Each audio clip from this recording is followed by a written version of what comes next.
c'est JP Ferrat pour structuretrading.com.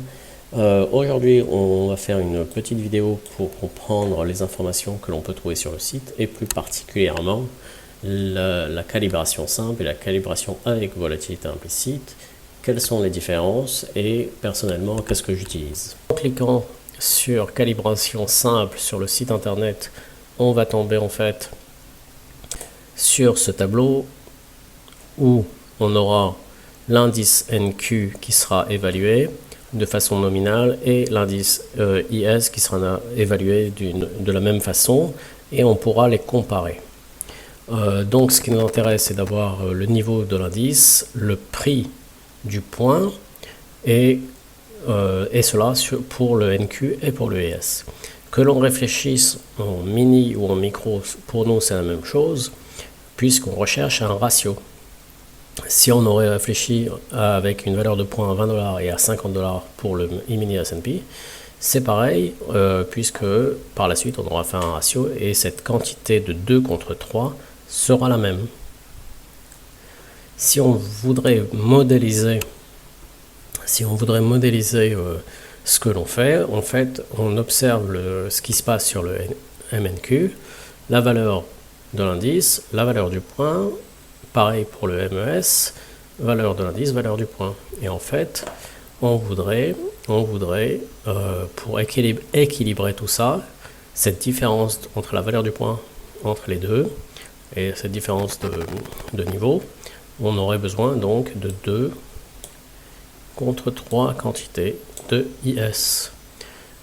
Donc on peut réfléchir à n'importe quelle combinaison, hein.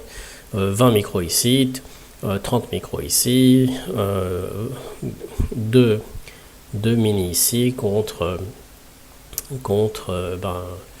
3 mini ici. Ça c'est franchement à votre discrétion.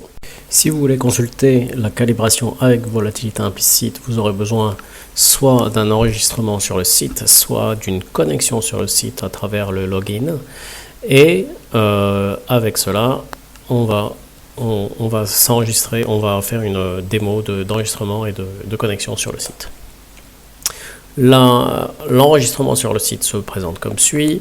On vous demande de choisir un username, de rentrer votre email et en appuyant enregistreur, vous aurez accès au choix de votre password. Sur cette même page, vous avez l'option login qui est la connexion. Et si vous avez oublié votre mot de passe, vous pouvez le retrouver et en choisir un nouveau à travers cette option. Pour le login, vous rentrez votre email, qui est ici dans mon cas, email et password.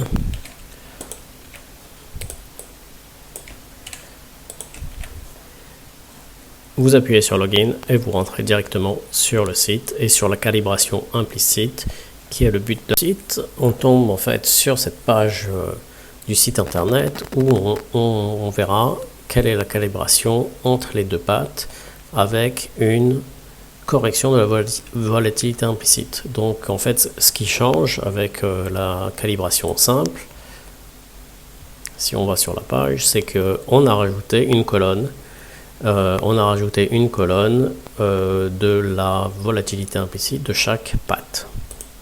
Cette volatilité implicite vient à nous produire une nouvelle valeur nominale en fait de l'indice, et comme on compare cet indice par rapport au suivant, on compare le NQ par rapport à l'IS, on observe que cette fois-ci, lorsqu'on a corrigé de la volatilité implicite, que l'on corrige avec 1 contre 2. Donc il nous faut une quantité de NQ contre 2 quantités de IS. À la question qu'est-ce que je préfère, qu'est-ce que j'utilise, j'utilise la calibration corrigée de la volatilité implicite. En fait on remarque que ce sont les mêmes indices, bien sûr, ce sont les mêmes niveaux, ce sont les mêmes valeurs de points, mais cette calibration avec volatilité implicite vient nous apporter un nouvel élément de compréhension. Si on voulait modéliser le MNQ et à un certain niveau, la valeur du point est de 2.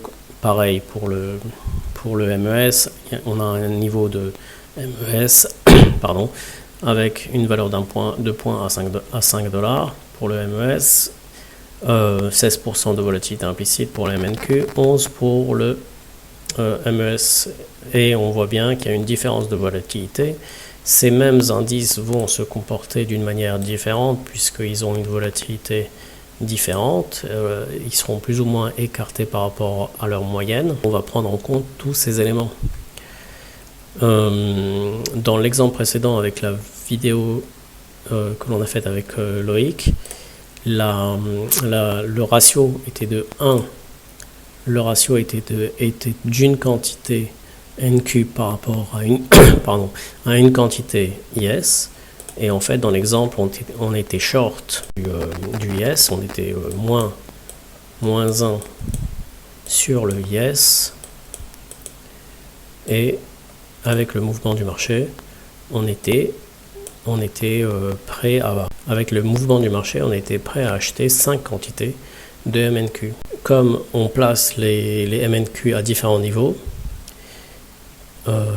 on a été exécuté sur 3 quantités de MNQ par rapport à notre IS, mais tant que le marché vient nous prendre, on est là pour se faire exécuter en MNQ contre le IS. C'est tout l'intérêt de la manœuvre, hein. On est même content de se faire exécuter sur la deuxième patte. Ce qui veut dire qu'on prend en compte la volatilité, on prend en compte la différence de volatilité. Lorsqu'on a été short d'un IS et on a été long de 5 MNQ, on respecte bien sûr ce fameux ratio de 1 contre 2. J'ajouterais même qu'il serait insensé de ne pas utiliser la volatilité implicite, puisque c'est quand même un élément supplémentaire de compréhension du marché. Et j'ajouterais même et ça serait insensé de ne pas spreader les marchés, puisque ça nous protège contre les aléas du marché. On est là pour se faire exécuter, et on se fait exécuter d'une manière dégradée sur différents niveaux du MNQ ou du NQ par rapport à ce même ratio, 1 contre 2. Voilà, j'espère que vous avez aimé la vidéo. Si vous avez des commentaires, n'hésitez pas à les mettre sur YouTube. Si vous voulez me contacter directement sur Telegram, je vous mettrai le lien. Je vous remercie, à très bientôt.